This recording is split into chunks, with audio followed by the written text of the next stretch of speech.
Hey everybody, it's Brett with the Indie Comics Dispatch and broadcasting from an undisclosed location deep within the Milky Way galaxy. This is broadcast from the Dispatch.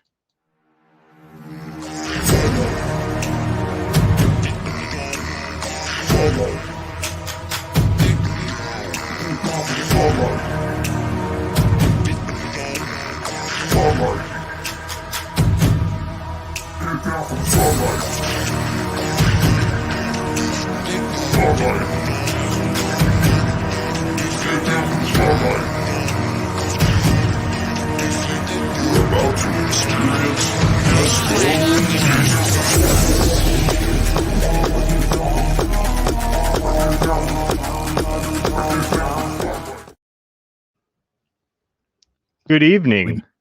Good evening. We meet again. I noticed the past couple weeks my mic is always kind of shit at the beginning part of the broadcast. So If it gets better I don't know what as we go on. Yeah, and it gets better as we go along. I don't know what it is, but Yeah. Well, I sorry, figured guys. out. I figured out. I think over the weekend because I was recording something, and I realized that my CRISPR wasn't on. So the last couple of shows, I probably sounded like crap. So hopefully, I sound better today. I think I did. I think as long as it didn't turn off, on I should sound automatically. better. Yeah, you know how that works sometimes. So let's see. No, it should be good. It should be good. All right, so I should be good. But yeah, so what you got going on this week, man? I've been seeing some cool art being posted. Yeah, and I'm wearing the shirt for it right now. Property of Sorbonne Academy. Yeah, we have merch at Sovereign Comics. But yeah, so Temple High is in production, and I am so stoked. Like the fans have been seeing the art and they're like, yes, I've been waiting for it, so I'm excited to show that. I think I showed you the colored page. Yeah, you did. Yeah, and man, and those pages are dope, but like there's even doper stuff to come. Like the first 10 pages are crazy. So I'm excited. Yeah, I'm me excited. too. Seeing the art come out and your team's cranking it out. Oh yeah, hella moving fast right now. Yeah, moving hella fast. So I'm looking at it and I was talking to one of my friends. They were like, "Are you done with the script?" I'm like, a couple pages off. I'm like, because the way they're moving, it's insane. Like they're gonna be done with those pages.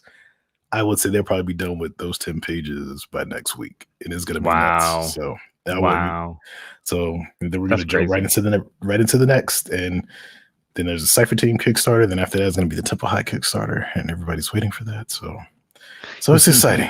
It's exciting. Yeah. So. Well, I just want to say, if you're out there watching this right now, I'm looking down, I'm listening to Tyr, but I'm also sharing the stream. And so if you are out there watching, sharing is caring. Share the stream and help us reach more people. Aaron from Catalyst Comic Studios says, "Don't worry, Aaron is here. We were very worried, Aaron." We were worried.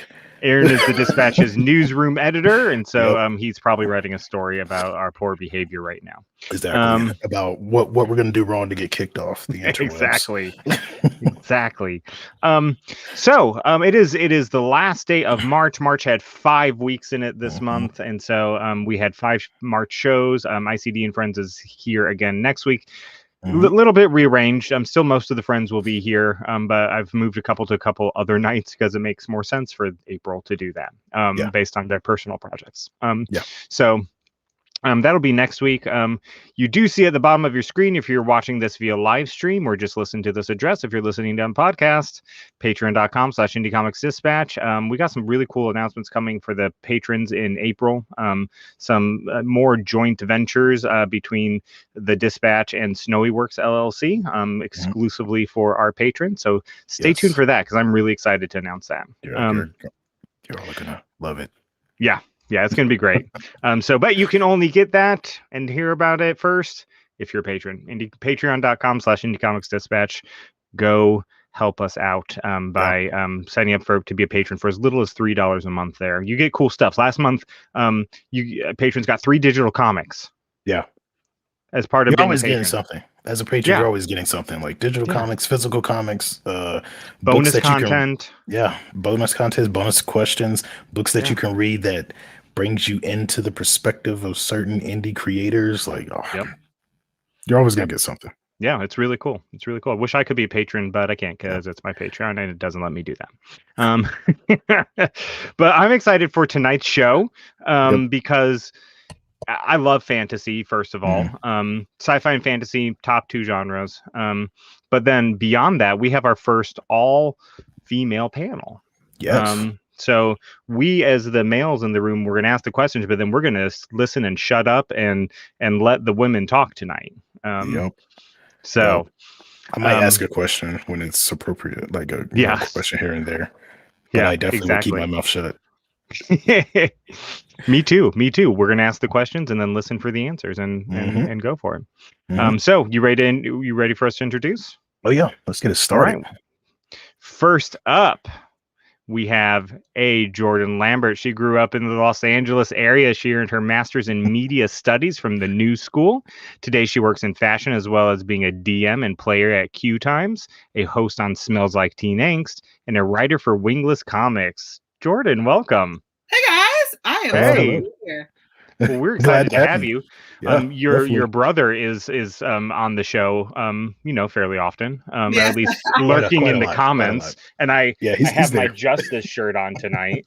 I have quite often watched when he is here on the show, and the only reason I don't have on my Justice shirt is because where the camera framing is, you won't be able to see it. Yeah. I mean, I had to lift up, so Gotta flip a little. Tyr, you have some fans. I've been waiting for so long to see Tyr shut up. Here for this. Thank you, Aaron. Wow. That's how we're going to do it, Aaron. That's how we're going to do it. The last couple of shows, I haven't said nothing. No, you've been fairly quiet. So tell us a little bit about what your projects you got going on right now. What you can, because I know Brian is referred to as the Suge Knight of indie comics, so you don't want to spill any beans that you can't spill. But tell us what you got going on.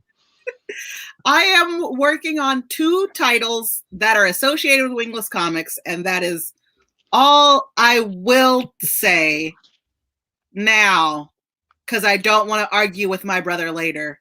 However, we argue all the time. He can't stop me from saying things. I also just finished season 1 of Blackness and Dragons, which is an all-black D&D campaign that I am the DM for on Q Times, and we're on a break the month of April, and we'll come back in May with season 2. Nice. Awesome. Very cool. Very cool. We'll have a Scorpio tune into that show. He needs to get some pointers. He does. Next up, Charlene R. Jones was born and bred in Kansas City, Kansas. She earned her BS from Kansas State University. In the mid-90s, she moved to New York, where she worked in a new emerging art genre, independent film. She earned her MA in secondary education, her MS in counseling, and her MFA in TV, film, dramatic writing. MFA, you had a lot of school. That was a joke. Not a very funny one. From Savannah College of Arts and Design, the wonderful school. I'm in Atlanta.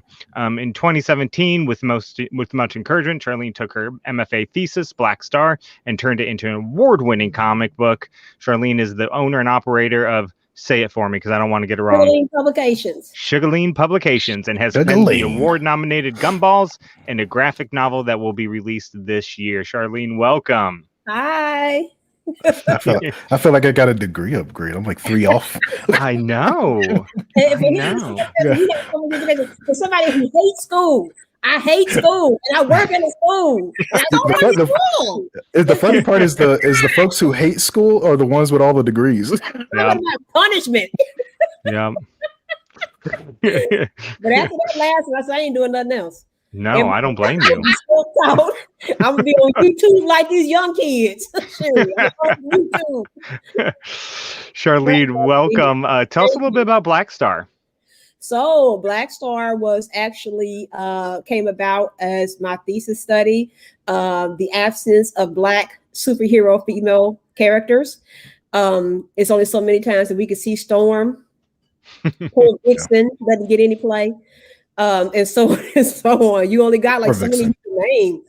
And so I just took that and I created one. And she is a scientist during the day. Her name is Dr. Michelle Lee. And of course, we have the good old lab accidents that happen. And she got into a lab accident. and she got imbued with the powers of a supernova, and we take it from there. And you said you read it, and I'm glad you liked it. And there's so much more that goes on in between that. I've just given you guys the really short cliff notes. And I based the character off of a real person, my sister, who is actually a scientist. Her name is Michelle Lee. And just a tribute to her for all her support and love. Yeah, that's it. Right there. That's it. Yep, it's still over here on my desk. Cleaning up the streets of Bed-Stuy. One criminal at a time, one goon at a time. So I love it. We're working on a review for it for next week, hopefully on the Dispatch to get that up. So look for that. I want to talk to you at some point about the printing of it because it's got a great feel to it. I love it. It gives me that like nostalgic comic book feel to it. I think 133 Art printed it. Is that correct? That, and so let's talk about that. So the great Corey Thomas did that for me, illustrated that for me, lettered that for me, inked that for me. Wow. He is that man. And everybody says, "Oh, get somebody else to do part 2. We were waiting for so long." It was like, I cannot move away from him. I'm at his mercy. Yeah. So he's like, "Oh, I'm busy right now, but maybe around October we'll get together." Yes, we will. So I understand that. When you got your art team, you're like, no. He's so talented. And that's stay with them. That's what people always say. The look of it. The look of it takes you back to. And I said, that's all Corey. That's Corey. That's awesome. That's a great look. Jason did a good job printing it off for me. Yes, yes, he did. I know for me, like the look, it reminded me of like more of an animated, like Static Shock feel, like an animated type of TV show. And that's why I was like, definitely. Okay. All right, let's get to our final guest, who is joining us via audio only, I believe. Dorfus Jean is a comic creator and screenplay writer who began their career in 2015. Spirit's Destiny was their first published comic book. Their most recent accomplishment includes creator and writer of Spirit's Destiny, Fauna, Y2K, and now Nia Kaler. They are currently a freelance writer for the comic book community. They also continue to pursue diverse projects, including creating content from film scripts to video game scripts. She's a comic creator and screenplay writer. I think I copied it in there twice. Sorry, I started to read it twice. Yeah, my bad. Welcome. I think you're still on mute. There you are. Yeah. Can we hear you? How you guys doing? There you are. We can hear you now. Hello. Hi. Welcome. Tell us a little bit about Spirit's Destiny, your most recent Kickstarter. Okay. Spirit's Destiny is my first comic book based. I'm Haitian, so I wanted to come out with a Haitian superhero. There's no female Haitian superhero. They had Dr. Voodoo, which is a male. So I created her based on my persona when I was much younger, and I was inspired to create her because after the Haiti earthquake, and I'm like, we needed a hero. And when I first did it, I did it to send the comics to Haiti. And then I got more inspired because many people were so enlightened behind the comic book that I created. And people was actually liking it because I did it as a hobby. You know, I paid for it. And I'm like, okay, maybe writing comics is not a bad thing because I went to film school. I learned how to write film screenplays. So I'm like, okay, let me just jump into comics and see how far it can take me. So now, I'm on issue 3. I came out with another comic book, Nia Kaler, which was based on my best friend. And I'm working on another comic book, actually with Haitian artists from Haiti, Makandal. So I'm actually expanding my universe, and I'm trying to show people more about my culture. I see a lot of people are actually infatuated with the Haitian culture. So I'm actually teaching a lot of people about Haitians. Like, we're not just about voodoo, teaching about our fortes and our weaknesses, our good and bads about our culture. So that's my main goal right now. Very awesome. Cool. Very awesome. Well, guys, you ready to jump into headlines for tonight? Yes. Let's do it. Yeah.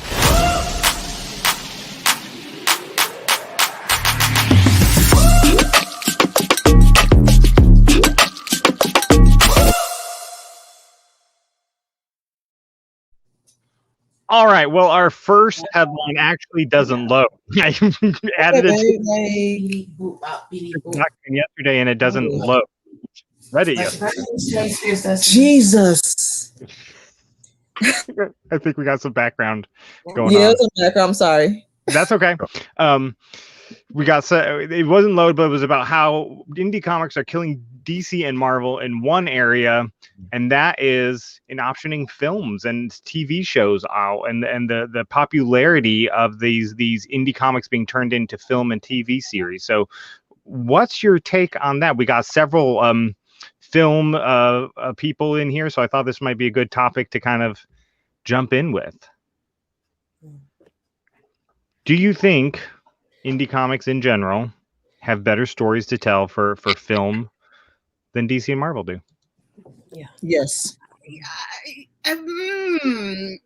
Kind of. Let's hear it. Let's hear it. Whoever wants to go first. Look at Brian. Hey, Brian. Who wants to go first? Yeah, whoever wants to go Jordan. first. Go ahead. You go first. I landed it kind of because indie comics have the freedom to tell whatever story they want to, right?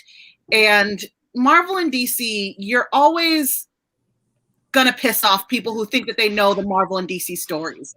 And I feel like we really saw that in WandaVision particularly, where everyone was convinced it's gonna be Mephisto.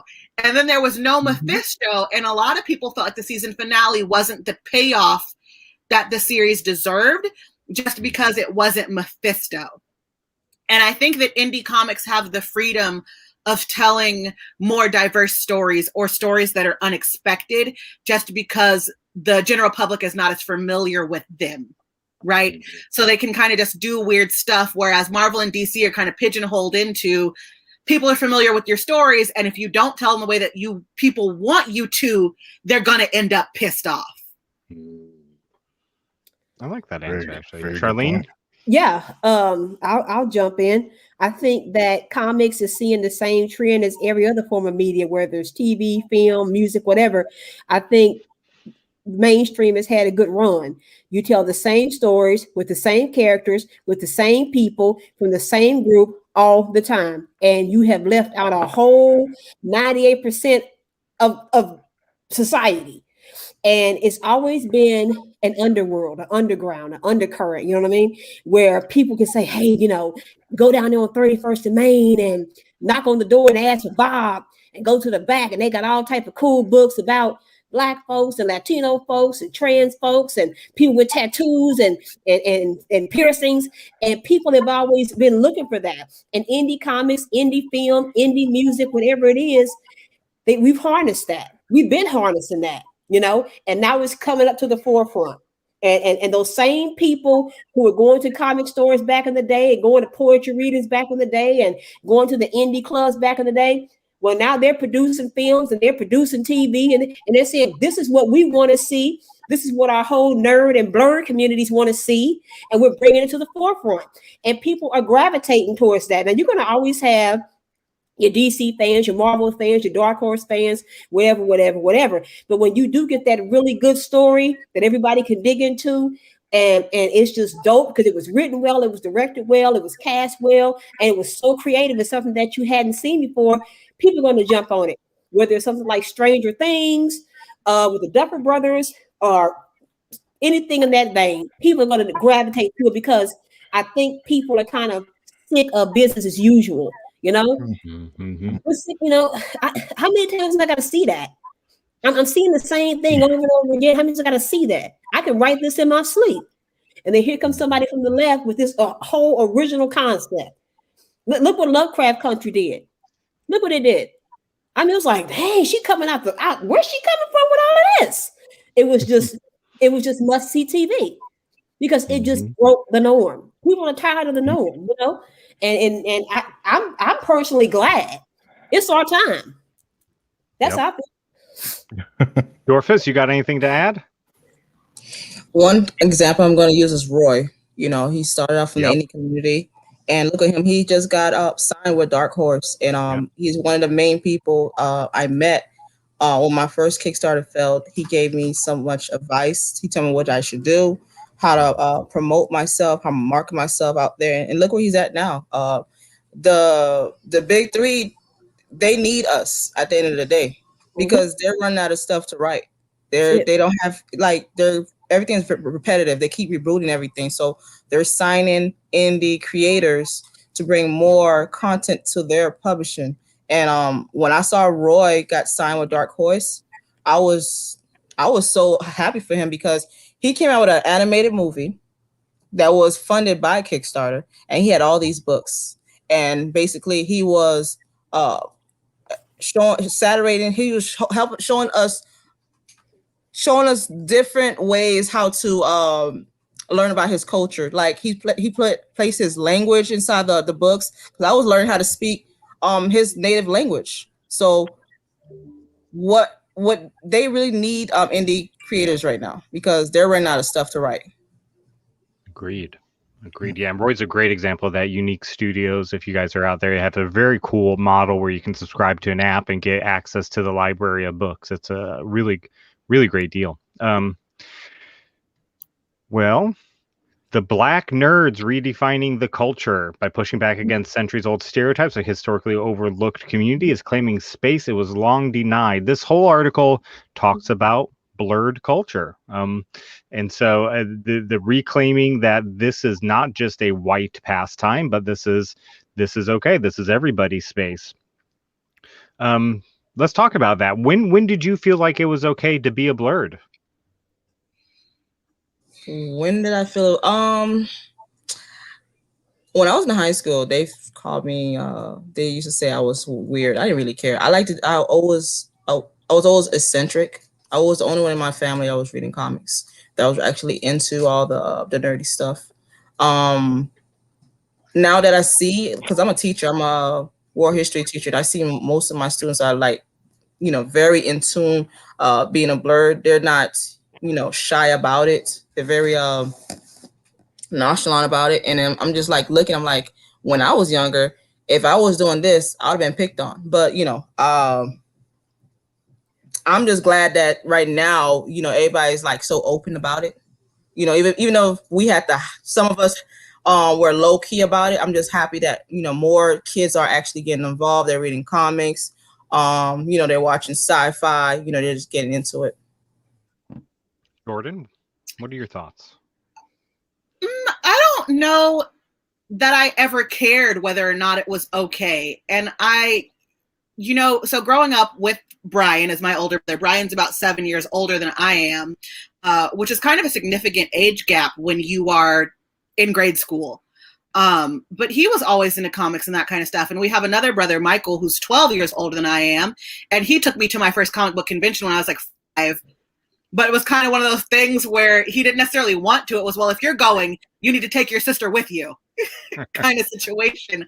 So it was always just a part of my lifestyle. And so it wasn't something that I considered whether or not people were going to say, oh, this is okay, or oh, it isn't, or you're cool, or you're not cool, or I just didn't really give a shit. I was kind of doing my own thing. And I was fortunate enough to be blessed with the gift of gab, so that I never really felt like I got picked on for it. If somebody did, like if somebody was going to snap on me because I was reading comics, I was going to snap on them for something else kind of situation. So I genuinely just didn't give a shit. And I will say that it wasn't easy. It wasn't easy to be a teenager and be like this emo kid who shopped at Hot Topic, who read comic books, who wanted to grow up to be a writer and be Black. It wasn't easy, but I just didn't give a shit about how hard it was. And I am glad to say I have a nephew now who's like in his early 20s. And we started bonding because he listened to emo and metal. And I found that out when he was a teenager. And it just so happened I rolled up to pick him up to go somewhere. I'm listening to Avenged Sevenfold. And he's like, how do you know about Avenged Sevenfold? And I looked at him and said, how do you know about it? And I always kind of teased him and say, like, I walked so you could run. Okay. Like, you have the life that you have because I was able to do this and didn't give a shit about it. So it's awesome. Just one of those things where like I never cared how difficult it was. I was just going to be true to myself and what I cared about. And I can say now I'm happier that I lived that way and that it's so much easier for kids now behind me because Gen Z does not give a shit about anything. They don't. They really don't. Oh, sorry, Charlene. I think I was pre all these labels. When I was coming, I think I'm the original Generation X. And when I was coming up, Wyandotte County, KCK is a very don't nobody give a damn type of town. Like, whatever, dude. Nobody care. Nobody cares. Oh, I just won the National League. Girl, get out my face. Nobody care about that. So you just navigate, just do your own thing. If you can make it out of here, you can make it anywhere. I tell you. But it just never was thing to me. My dad always read comic books. His favorite was Jonah Hex, Jonah Hex and Ghost Rider and anything Western. And then also he was a big X-Men fan as well. So he would leave him on the bathroom floor. So I'd pick him up and read him too. I mean, he was an avid reader and I was an avid reader as well. And I always wrote. I never forget, I won I was talking to my mom about this last week. We were laughing about it. And I won a writing award from the Daughters of the American Revolution. And they came to give the award. And when they saw it was a little black grade school and the black part of town, they said, oh, wait a minute, this got to be a fake. She couldn't have wrote that. It was a whole to do. But I wrote the essay and I won it. And that was my first writing award in the 3rd grade from the Daughters of the American Revolution. People was beside themselves that day. I remember that. It was like, what the hell? But where I'm from, writing is not a job. It's not a career. Either you can work for the government, or you work for the auto company, or the factories, or you teach. That's it. Those are the 3 jobs everybody was. That's it. That's it. That's it. They don't tell you, oh, writing is a career, film is a career, acting is a career. They didn't tell us that. So you just put that type of thing on the back burner. It's just something that you did with your friends, or you were just rapping in the bathroom, or whatever the case may be. It wasn't until I got way later, living in New York City and working in film, they were like, you can really write. I'm like, that's not a job, is it? Yeah, it is. People make money doing that. I didn't know. It's just something that I just always did. Just always did. Writing, music, whatever. I was just, we weren't encouraged to do that type of thing, Brett and Tyler. We just weren't. You got a job. That was it. You don't dream stupid dreams like that. And them careers aren't for people like us. That didn't happen for us. And then when I saw people actually doing it, when I started meeting people in New York and LA that were actually working in the field and they were making TV and film and writing, and I said, this is a job. I was led astray. I was fooled. That's when it came to me, it was just something that I always did. And the term nerd or blurred, if I didn't make the grade, we got beat. You had to have an A average. I didn't know if that was being a nerd or not. My daddy was 6'5", 300 some pounds. He played professional football. You didn't want that smoke. I didn't want that.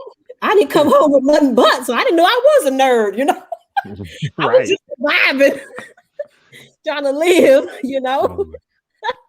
But the culture is changing, and the blurred movement is a serious movement. It's a real movement. It's a powerful movement.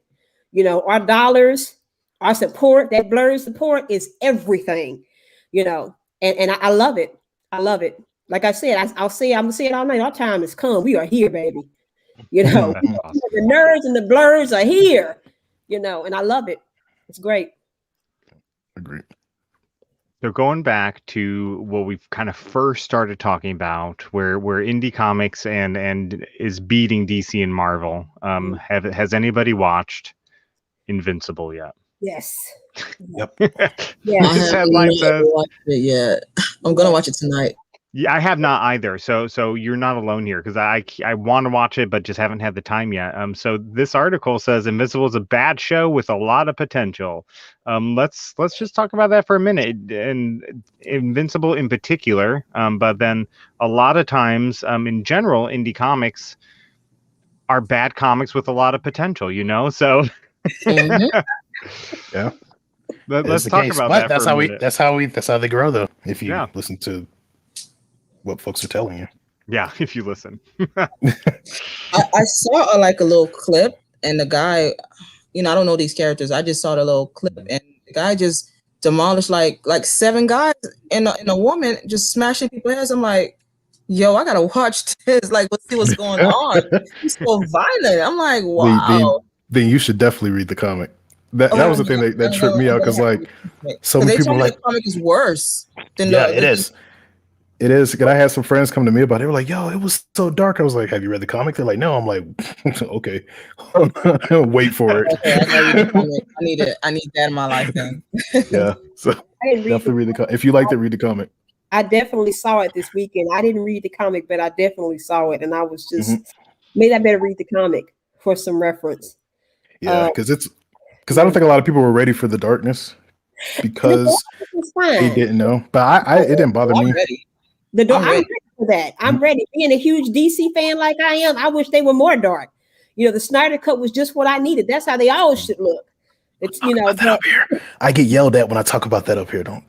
Hey, I got your back. But I think I better read the comic for reference, so I can get a better understanding. I mean, I understood it, but I was like, I don't want to be a little bit better than that. But yeah, it's. I don't know. What do you think, Jordan? What did you feel about? Have you seen it? I have not read the comic, but I did see the show, and I work in fashion, but I work in like pop culture based fashion. So of course we were all talking about it on Monday, my coworkers and I, and we were all just kind of like, I've never gasped at a cartoon before. And like, these are all people who watch anime and who are like deep in the nerd culture. And we were like, I've never had the reactions that I had to this show. And I'm very curious to see where it goes because it definitely went places that other shows don't.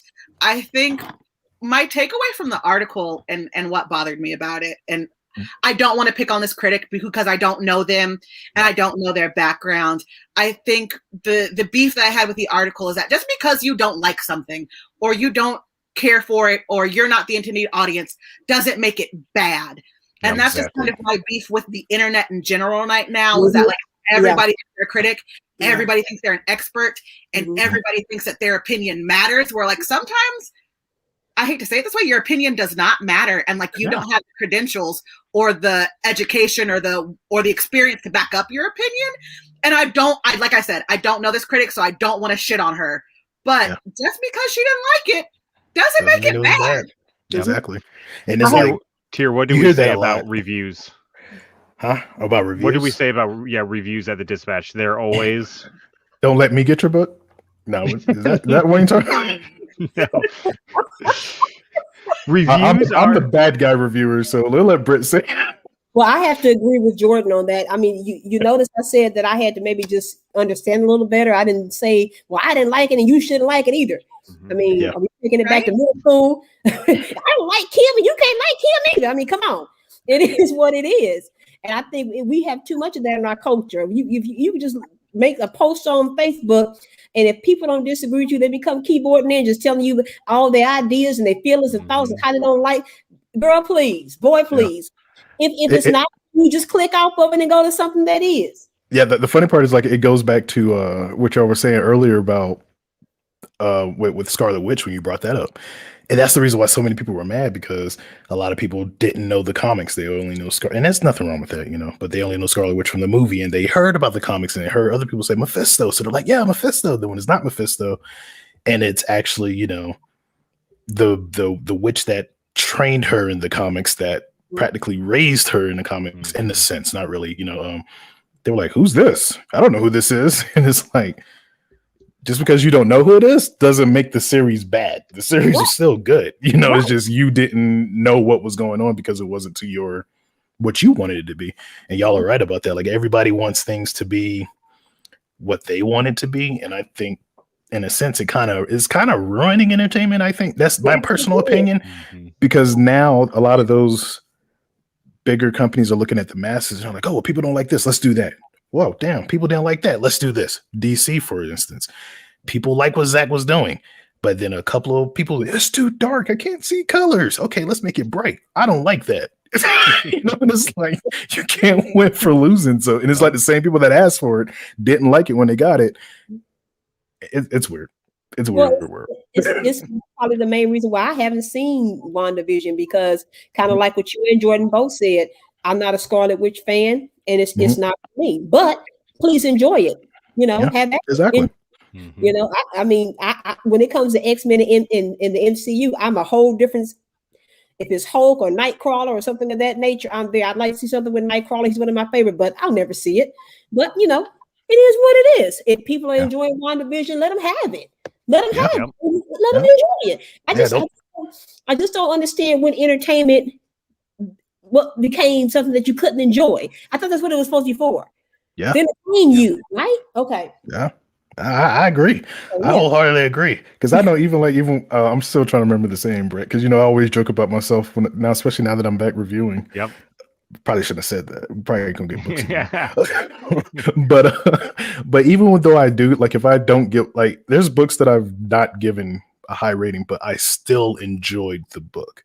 And I'm not gonna sit here and say this is a bad book and no one should read it. I always say, this is where it didn't hit for me, but this may be your cup of tea. Like the last book that I reviewed, and I told people with the art, for me, the art worked, because I felt like it fit the thing. But I know some people aren't going to like it. But I'm not going to tell people if I didn't like the art, I'm not going to tell people don't read this. It's crap. The art sucks. That's my personal opinion. Read it if you want to. It may be right up your alley because I know people like different types of art styles. Some people may not like the more comic-y type art. They might like the animation style art or the mixture of manga and Western comic art, and just the basic smaller art. But when you see reviewers, like you were saying, like what she said in the thing, I didn't like it, so you should not watch this. That's not what reviewers. Siskel and Ebert never did that. No. So I miss about the cons because when you work the cons, you get all types. You get everybody from all throughout the gamut. And I've had people stop at my table and be like, "What is this? I don't want to read this," and they just storm out. And I'm like, "Man, you just got all of your feelings." That's terrible. Why are you that's what I'm come over here starting trouble. That's it. Your story sounds like the story I had. And some people just they read it, they say, "I like the art," and they buy it. And people say, "Well, I don't like the art, but I like the story," and they buy it. It takes all kinds. It takes all kinds, and it is what it is. It's entertainment. Well, I love that debate and how we got under reviews there. But let's jump into the meat of the night, the fantasy genre.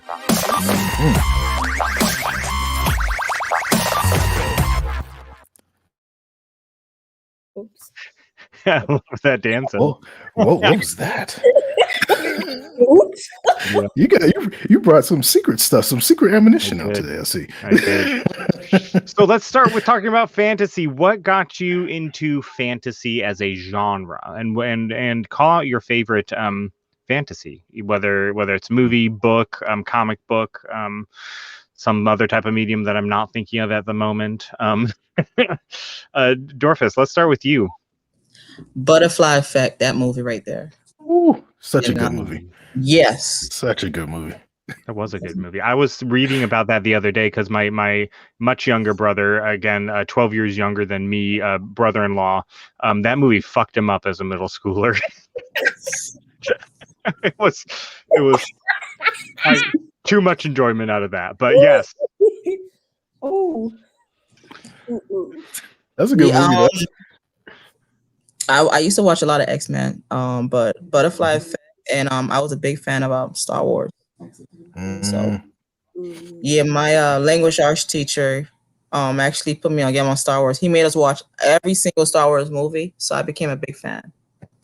That's awesome. And that's a teacher right there. Yeah.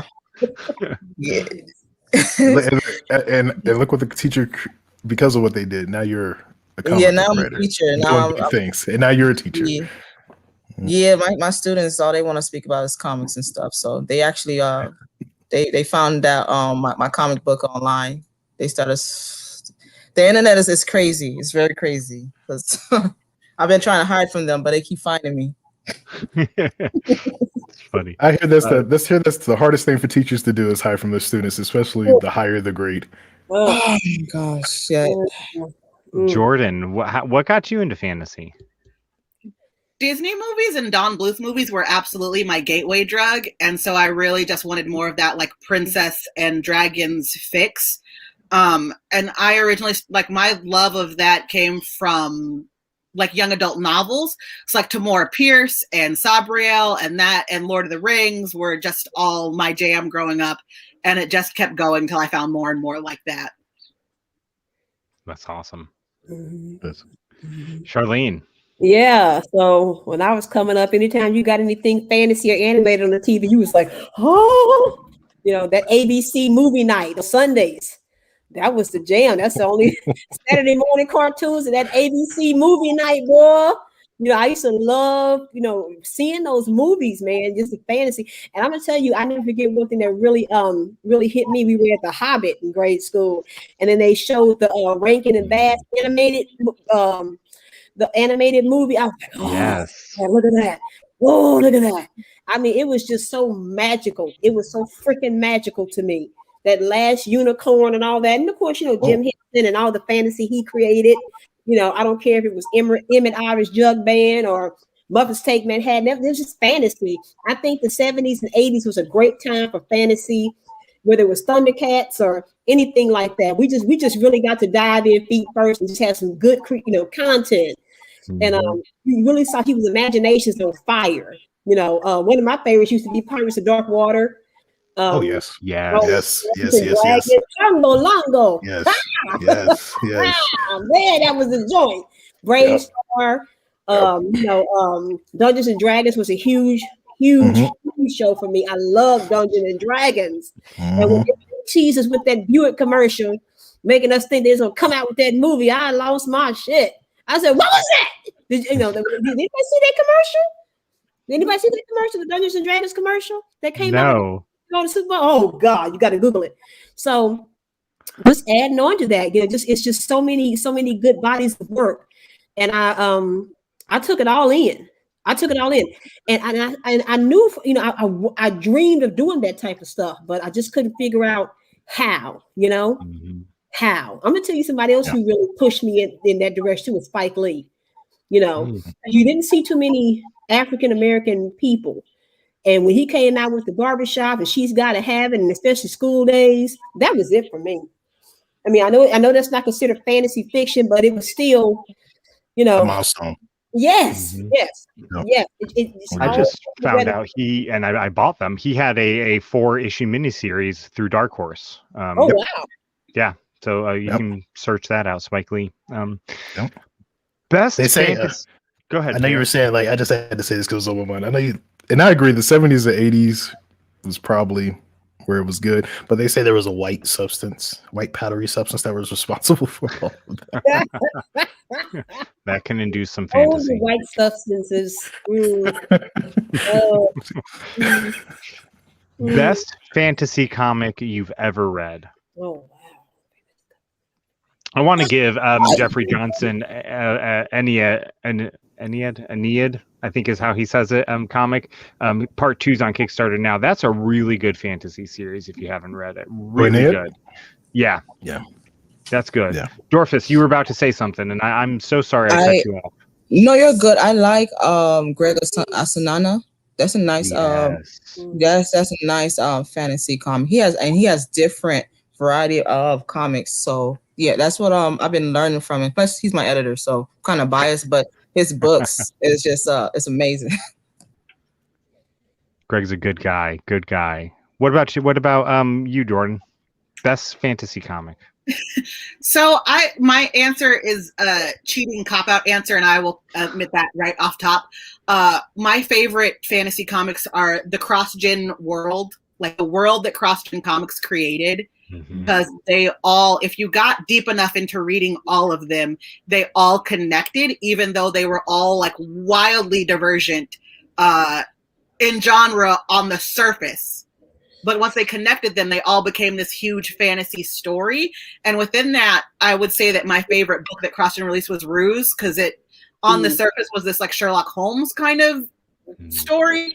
And then as you kept reading it, you're like, wait a minute, there's fucking magic? There's magic and Sherlock Holmes? This is the best thing I've ever read.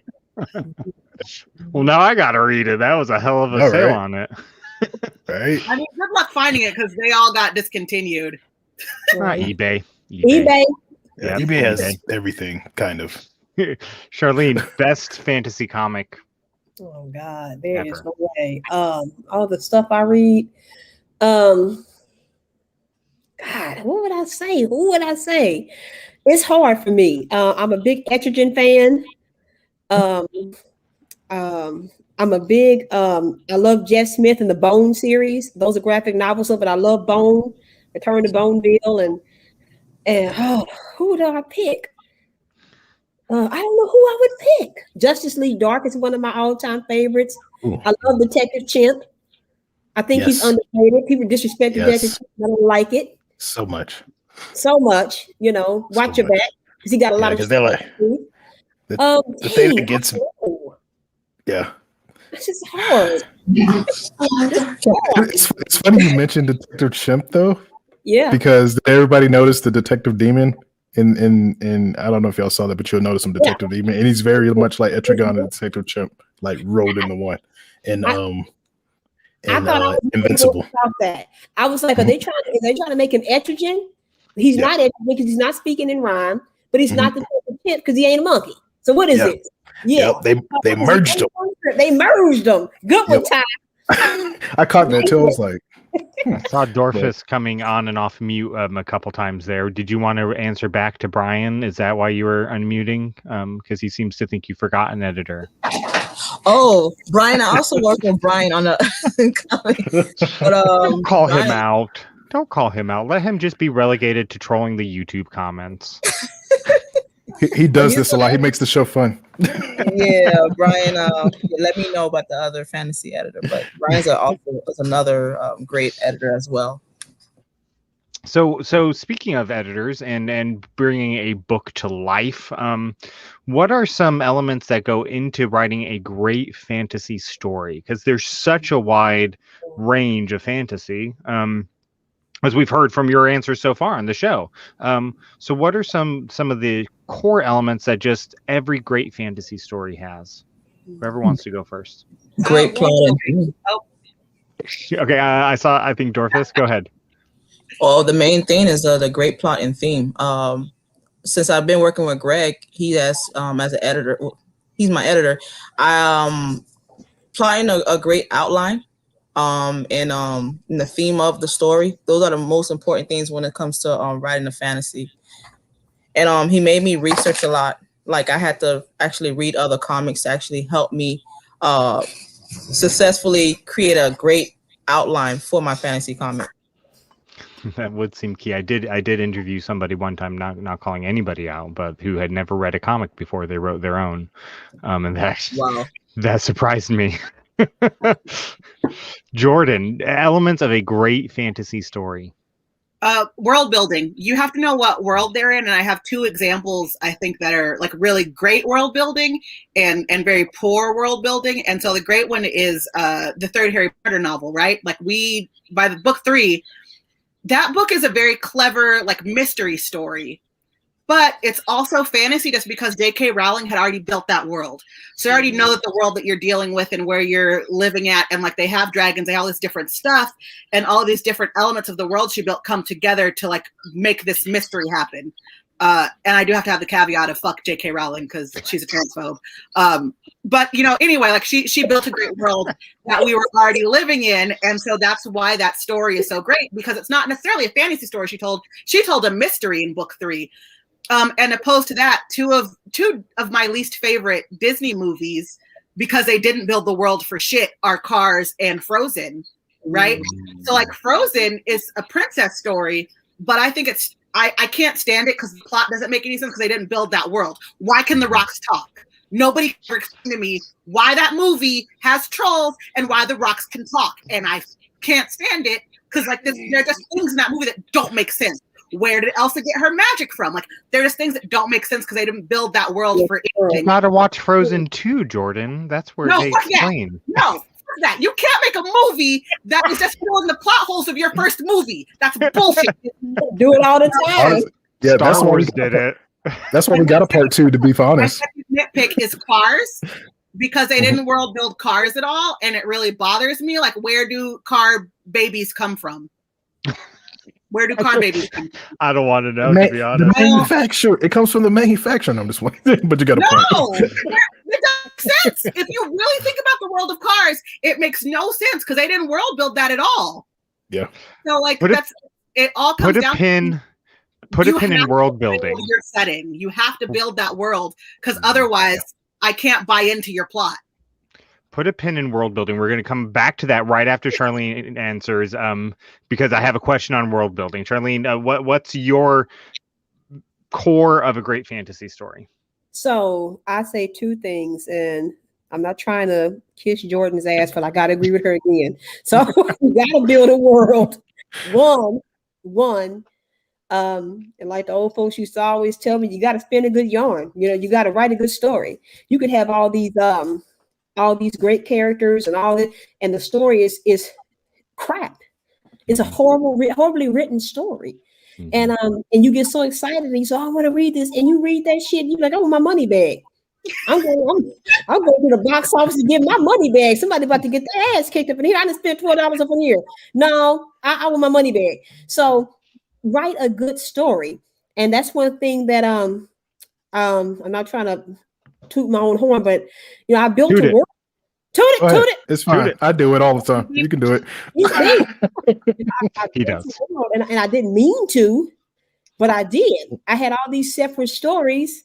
And then I said, well, wait a minute. What if this connects to this like this? And then I said, wait a minute. What if it's one big world that they all come from? I said, here we go. So as I told Ty and Brett, my biggest obstacle is finding good artists. And if I could ever find the artist to roll with me, it would be so much more material out for me. But that's for another day. But you got to build a world, and you got to tell a good story. You got to put people in those first 2 pages and pull them in. Mm-hmm. But people's attention span these days lasts 15, 30 seconds, something like that. They said it's real short. I mean, it's coming. You got to grab them, and once you grab them, you got to keep them in there. When people up there finish reading your story, and they say, well, "What's issue 2?" And you say you ain't got it, they need to get pissed. What you mean? That's when you know you got them. Yeah, if you don't do those 2 things, please. Okay, so I will go back to Wilson. Wilson asked a question just a second. Malachi needs your glasses, Jordan. Okay, thanks, bye. Thanks, bye. Malachi, I will send you a link to my glasses privately. The question from Wilson, I do have an answer for that. Well, yeah, I want to get to that. So that piggybacks nicely on my next question. So Wilson asked, how do you find the balance between world building and raw entertainment? And my question was, how much world building needs to go into a fantasy story? Does everybody need to be J.R.R. Tolkien? So Jordan, go ahead. You have an answer ready to go. Go for it. Not everyone needs to be J.R.R. Tolkien, but I will say, God, I'm so on Disney today, but I guess they want me in a fantasy. A movie doesn't get enough credit for how well it was written, and it was based on a comic book, so I feel like I'm just tying everything together right now, is Who Framed Roger Rabbit. Because Who Framed Roger Rabbit is it's a very well-written movie, right? And they really took their time with it, and they really deviated from what was in the comic book to craft a good movie. But also, everything about that movie that you need to write at that time. And I can't speak to how they did it because I didn't work on that movie, right? But I've seen it 9 million times. I can quote it front to back. I just watched it last week, and you just know the world that you're in. Like any questions that you might have are somehow answered by that movie. And there's even a part where like Eddie Valiant's character gives you the whole plot of the movie in one sentence, where he's like, oh, LA has the best public transit in the whole world. And you're like, oh, fuck. That's the plot of the whole movie in one sentence, because they wrote a tight 120 minutes. So I don't necessarily have the answer like, oh, this is how you build a great universe, but like Who Framed Roger Rabbit fucking figured it out. So let's go watch that movie and piggyback on it. Like, I think the thing is you need to anticipate questions, and even being a DM, like, right, going back to Dungeons and Dragons. So I DM weekly, and there are questions that my players ask when we're in the world that I've created. And I'm like, I didn't think one of you assholes was going to answer this, but also I've played in this world enough that I can come up with something off the top of my head that will satisfy your curiosity in this moment right here. And as a writer, you need to be able to do that. Even if you don't spend 130 pages on laying out your world, you need to be able to answer the questions that people are going to ask about your world. I like that. Agreed. Dorfus, what do you got for us? How much world building do you think is required? And how much do you think is raw entertainment? Uh-oh. Let's jump to Charlene then. Yeah. Dorfus is on mute. Do you know you're on mute, Dorfus? Okay, well. She can step away. Yes, I was on. You go ahead, Johnny. Okay. That's one thing about it. My first comics are always lengthy because they're introducing you to the world. They're building a foundation so that you can understand the character and understand what's going on. They're always probably 46 pages or so, and people say, "Well, that's so long." But I'm letting you know everything that's going on. You have the whole historical context behind it. You know how people got their powers. You know why they're going against this person and that person, and you understand everything. So the next comic is going to be 25 pages or so. We're just continuing the story. I didn't send you guys a copy of Gumballs, but that's a very good example of how I did that. And I just gave the whole background on how this young superhero got her powers, why she got her powers, why she was chosen. And people, I didn't think anybody would like that. I was like, well, it'll probably sell, maybe it won't. People loved it because they understood exactly where she was coming from, why she was coming from it. It wasn't any mystery to it. It's like, oh, I see now. Okay, I understand. Same thing with Black Star. Only reason why that wasn't 40-some pages is because I ran out of money. And I had to break it up into two. I know how that is. Like, got to edit. We're running out of money. Yeah, the second part, it just finished the story. But you understood what happened to her. You see, she came into work one day, everything was fine, and all hell broke loose.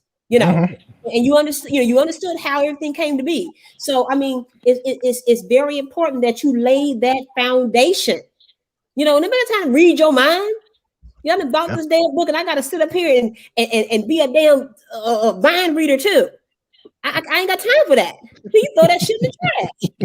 And you say, Jordan, don't read that. I hated it. You hated it too. Agreed. Dorfus, let's get you on here. World building. How much goes into world building? I'm sorry, repeat it. How much do you think needs to go into world building before when building a good fantasy story? It's a lot of work because it's going to be something that you're going to continue building, especially building around that character. From what Greg told me, he said it's something that's going to be lasting over time. And I'm still let me tell you, when I first started writing comics, I didn't do no outline. I didn't do no world building. I was just freestyling like I'm a freaking rapper. So now that I'm in tune, learning how to build my whole universe and stuff, I have got much more intense with it. Like I have put much more time into it and building a theme, trying to figure out what's going to happen in this story, how to intrigue my readers and stuff. It's a lot of you have to put a lot of time into building your worlds because you got to know what's going to happen in the next issue. Does it fit? Does it make sense? So I've taken for issue 3, I have taken over a month just to write it because I had to actually read comics about building not a perfect world, but a very eccentric world that fits in my fantasy comic book. So that was my homework from my editors. And I've learned that even from Brian when he was my editor. He made me read comics, and I'm still reading comics to actually influence me when it comes to building the world. So we gotta, give big ups to DC and Marvel for that. I love it. I could also add this too, Brett. Building the world is very important, but it has to be well written. It has to be a good story. But for me, one big challenge was always what's the ticking time bomb? What's the ticking time bomb? You can write a good story, but okay, it's a good story about what? This is superheroes. What are they saving? What are they doing? So I always have to think, okay, what's going to be the ticking time bomb in this issue? What's happening in this issue? And keeping it fresh and exciting and intriguing and something that people want to read. That's a big challenge for me. It really is. I have to step away a lot. I like that. What's the ticking time bomb? Yeah. We're at an hour mark. We got a couple more questions to go through. I do want to take this moment to remind everybody that, hey, if you like seeing guests like this on the air, you like the conversation that's going on, We got a Patreon. You can Yep. support us. You can help us continue to create. Patreon.com/Indie Comics Dispatch. Pretty sure my son just popped in the back frame back there. That's cool. You can support us for as little as $3 a month. Go to patreon.com/Indie Comics Dispatch or search Indie Comics Dispatch in the Patreon app and we will come up. Go support us. We got tons of great stuff coming down the line, and it's really a great value for you. You're going to be getting tons of stuff coming down the road. So, what are some fantasy tropes that are just overdone? That just we don't need to see any more stories with this in it. Charlene, I see you shaking your head. You got something for us? Let somebody else go first. I'm trying to get my words together because I got so many. It's like I don't want to see this shit no more. What has been overdone? I'll tell you one thing. I don't want to see any more boy wizards. I am done with boy wizards. I have two, and I can go now. Yeah. So my first one is violence against women in the name of like historical accuracy, and I'm looking at you, Game of Thrones. But when there are all these times where, and lots of fantasy stories are guilty of this, where they have some kind of violence against women or some kind of racism or some kind of bigotry, and they're like, well, it's historically accurate, and I'm like, bitch, there are dragons. Show me where dragons are in history, and then maybe I'll think this rape was necessary. But as of right now, you just created a fantasy world and you decided to include rape in it for no fucking reason. And I don't need to see that. I'm trying to be entertained. My second one is also just the magical Negro trope, and that happens across media genres. But like in fantasy in particular, because we have magic, there are a lot of times where people go to like visit some magic black woman or magic whatever, and I'm like, I don't need this black person to further the story of white people, right? Like white people can do their own thing. And like black people can be a part of that, but like they don't need to save you also. And like black people also have their own stories. So those are my two that I don't ever need to see again. I don't need to see any more violence against women, and I don't need to see any more magical Negroes ever. Can I please go? And so yes, ma'am. Once again, to piggyback on Jordan, for me personally, and this is just me, you can do what you want to do. I don't need to see any more slave movies. I don't. I always tell people that is not our history. That's just an interruption of African history. It's one branch of a very big historical tree. What happened to Jordan? Anyway, one. The mothman got me. It's fine. I'm back. Yeah, but I tell people all the time, it's just one branch of a big historical tree. That's not our story. That's not our future. Please teach it. Please know it now. Know it. But don't shove it down my throat and up my ass every 5 minutes. I don't want to see that on like as we are. It's entertainment, and it's not entertaining to me to see somebody strung up or whipped or all this other. I just, I don't want to see it. When I click on the TV, I want to feel good after I've watched something. Okay, I don't want to sit up there and relive 400 years of trauma, and I am over it. I want to see the story of Toussaint, who beat the French in Haiti. I want to see the story of Mansa Musa. I want to see the story of Queen Nzinga. There's a lot of other stories you can tell about us. I'd even like to see a story about historically black towns and how we built up our own wealth like we did in Oklahoma. With so many things that we have done, we have overcome that, and I'm tired of you shoving that in my damn throat. As a history major, as somebody who's been on the plantations and worked in plantations, and people are from a historically black town, Boley, Oklahoma, Quindaro Township, I know it. Okay, we overcame that. So please quit putting that on the screen as all we are. It's not. It's not. We're so much more than that. First female millionaire was Madam C.J. Walker. It's a sister, and she finally got a film. God, Yep. Let's get that going. I don't want to see that no more. So I do want to shout out Milton Davis Jr. real quick, prolific writer, indie writer of novels, not comic books, who just writes so many amazing stories about Black people that aren't centered on trauma. And so check out Milton if you haven't yet. Dorfus, I'm going to let you answer, but I do want to point out one thing that came to my mind, and having you on in particular may have triggered it for me. I don't know. But I am tired of seeing white writers write about Papa Legba. So I'll let you speak to that, Dorfus. Yes, I am. I'm really, really tired of that. Because they're getting their information from Google. Like like last year, one of my colleagues, they contacted me and they wanted to create a Haitian character. They came to me because I'm Haitian. I'm like, thank God. I'm glad you didn't Google, because Google say the same bullshit. I always, like, I got a Muslim character. I basically found a Muslim creator that's assisting me to writing that character. Like, we gotta respect people's cultures. Like, when I see people writing about other people's culture and they're disrespecting it, I'll be just ready to like curse their ass out, because I'm like, come on now.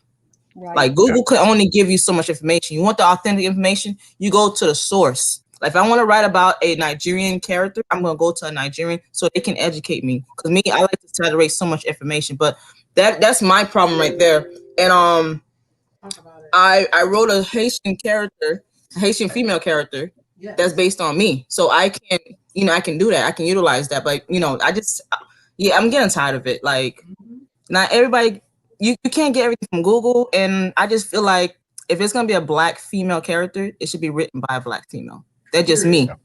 And even if they're not Muslim, they can utilize that information from a Muslim, and that's which I did, and learn from it. Like, we need to learn each other's culture. Like, I can't write a white man. I would literally pay a white creator to write a white man. That's just me. That's just how I am, because I can't write from their perspective. We all have different perspective on life.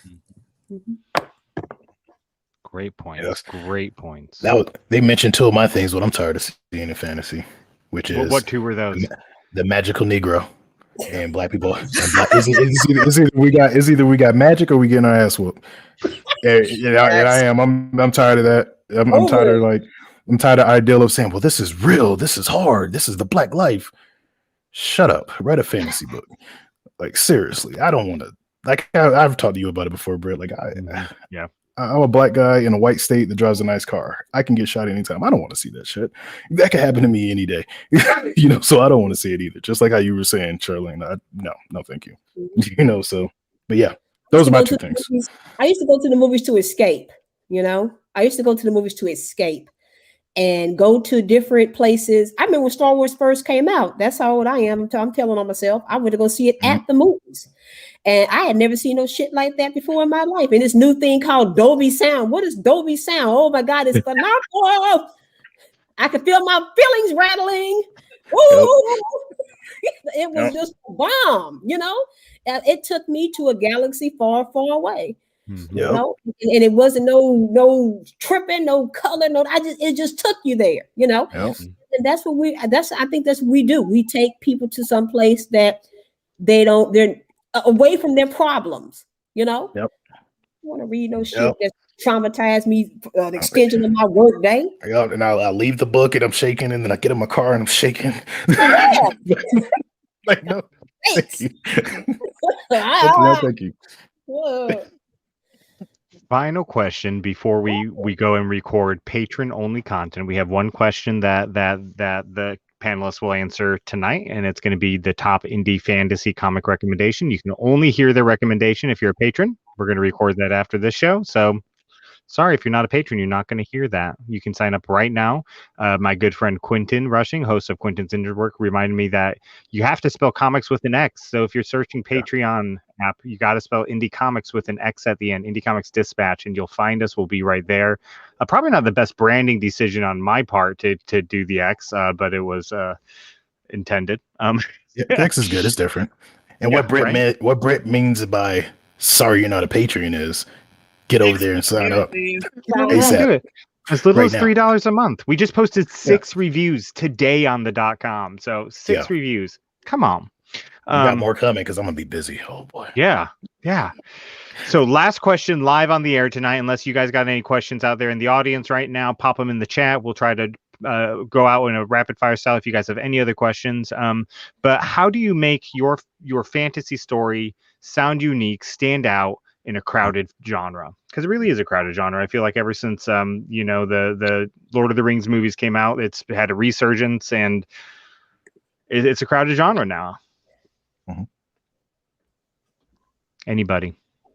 I never watched Lord of the Rings. It kind of scared me. That little guy with the little big ass eyes. I was like, nah, I was not feeling it. Gollum.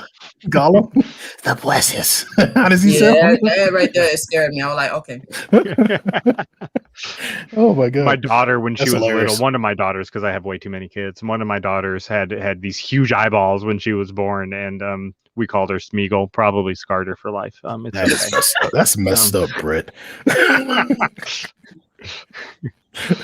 I just researched what was out there. I just knew there was a niche for what I was doing because nobody else was writing sisters with the power of a supernova cleaning up the streets of Brooklyn. So Okay. I'm like, ain't nobody doing this. Let me do it. Bam. You're right. And You're I right. said with Gumballs, she's a grade school hate hunter. I took it back to the Gullah Geechee culture, or in my case, Boley, Oklahoma, Charlesville, Oklahoma, Quindale Settlement, which are all exoduster towns, and everybody knows what a haint is. It's a demon, it's a ghost, it's a whatever the case may be. That's why you always had the haint blue ceilings and the haint blue door to keep that evil up out your house and for coming down your chimney. And she's a grade school haint hunter, and who else is writing about that? Nobody.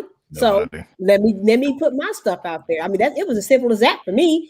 Anybody can piggyback on what somebody else is doing. Well, you're just going to fall into the abyss. You're going to get lost. But if you're writing something that nobody else has done, well, you get the recognition eventually, I hope. You're right. And Brian, I am not good with Gollum. I'm sorry. That is not my best.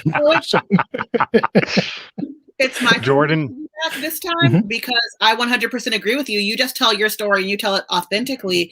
And my example is that I host a Dungeons and Dragons live stream on Q Times, which, because of Critical Role now, Dungeons and Dragons live streams that is a saturated market.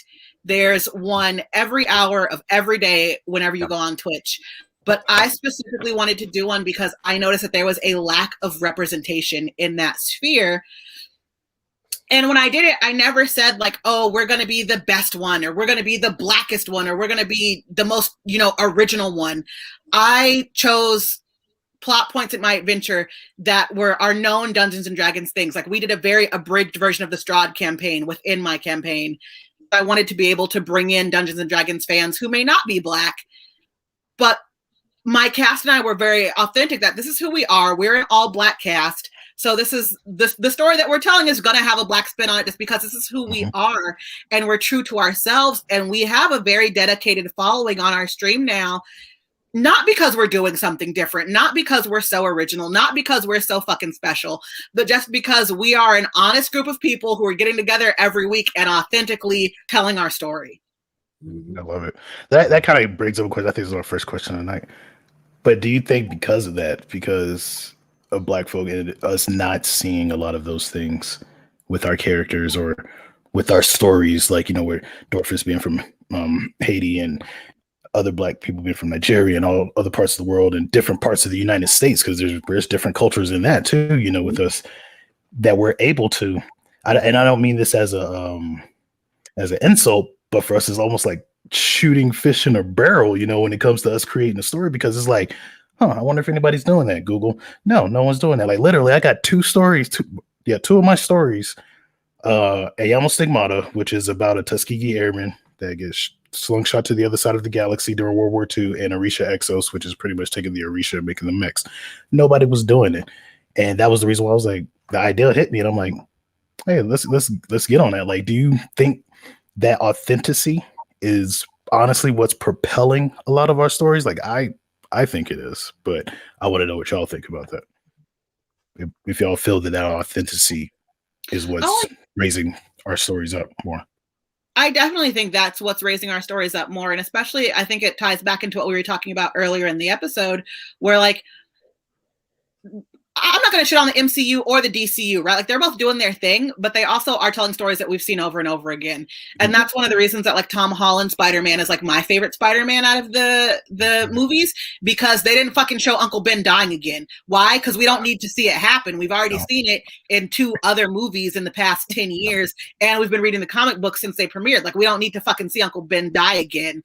And Far From Home and those movies are taking a character that we know but telling new stories with him, and they're new authentic stories. And I do think that's one of the reasons that Black stories right now are so valuable and so interesting, because they haven't had their share yet. They haven't had their platform. And so this authentic storytelling is something that people are hungry for, because it's a new story, you know? Like a lot of the shit that we're seeing is just so stale. And reboots have happened, right? Fan fiction has happened. Like all art is fan fiction. If we go back to the fucking Sistine Chapel, that's just Bible fan fiction, right? So like we've seen all of this.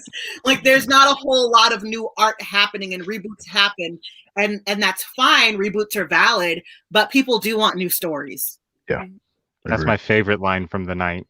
Sistine Chapel's just Bible fan fiction. It's yay, is it not? I mean, you're right. Dante is just Bible fan fiction. I do want to circle back. This is I think an important question, one that we did actually bring up during the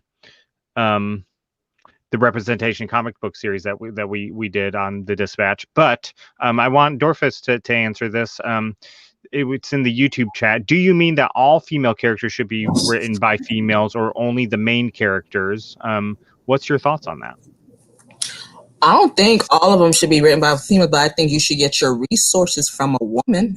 Like, you can't be writing about a woman, and from your perspective, you should get that resource from a woman. That's what I think. You know, I've seen guys write female characters very well, because you know why? They're getting their perspective from a woman. Now, when you go into Google and when I see these guys have these characters with women with size double H boobs, and I'm like, bruh, her back is hurting. Like, how does what's going on? Like, come on now.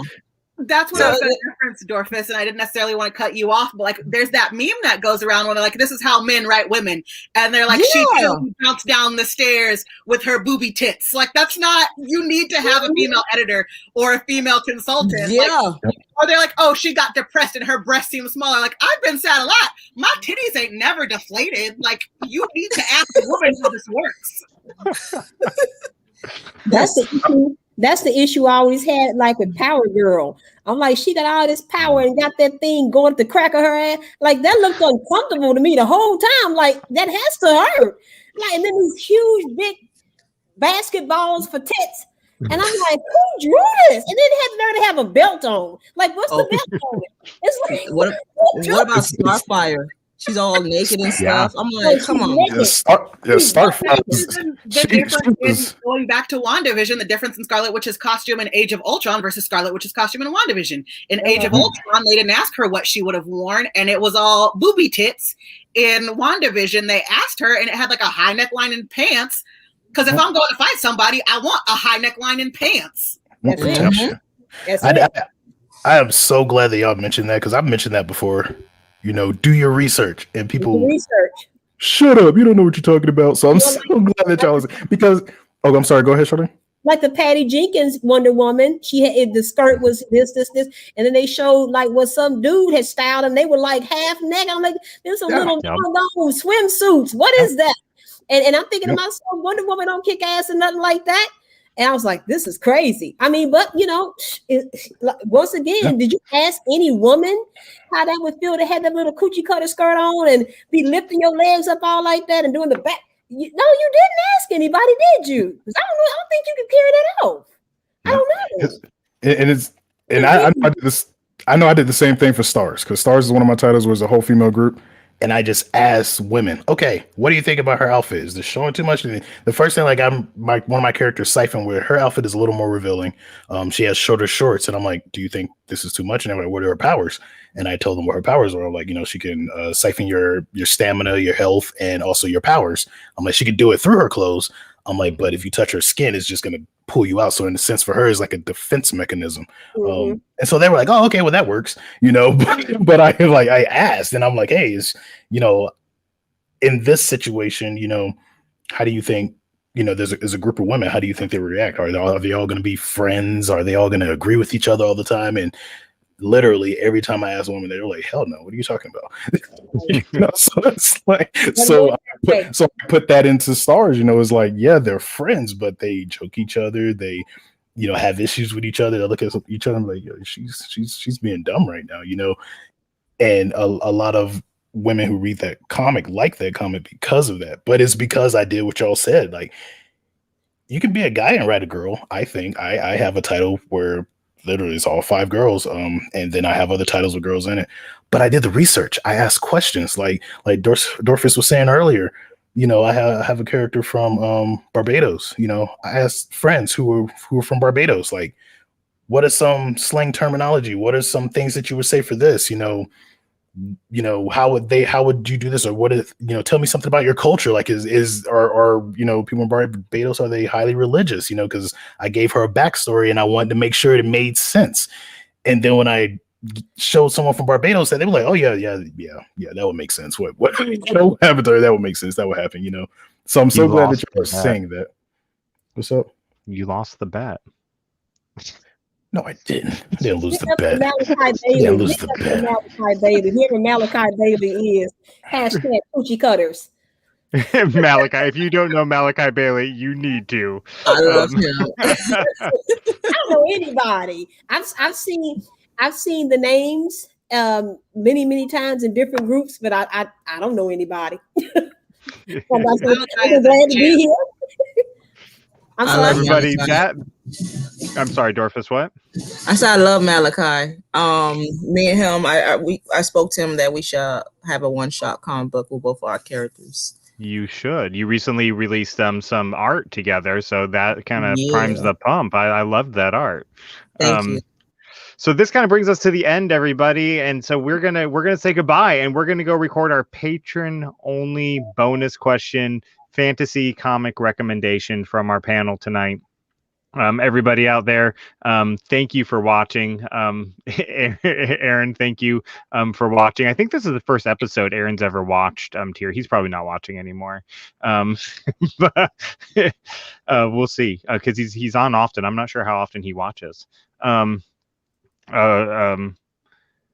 Charlene, we gonna be friends. Okay. Everybody, thank you so much out there watching. Charlene, Jordan, Dorfus, thank you guys so much for being here tonight. It was an honor to have you all. I appreciate it. To meet Jordan, it was good to meet Dorfus. Am I saying it right, Dorfus? Yes, it's Dorfus. Yeah, correct. Dorfus, yeah. It's good to meet everybody. I've been and met Tyrone and Brett. It was phenomenal meeting you as well. So everybody just keep creating. Absolutely. All right, everybody out there. We'll see you next week for Indie Comics Dispatch and Friends, the first show of April. Catch you all next week. Bye. Later. Bye.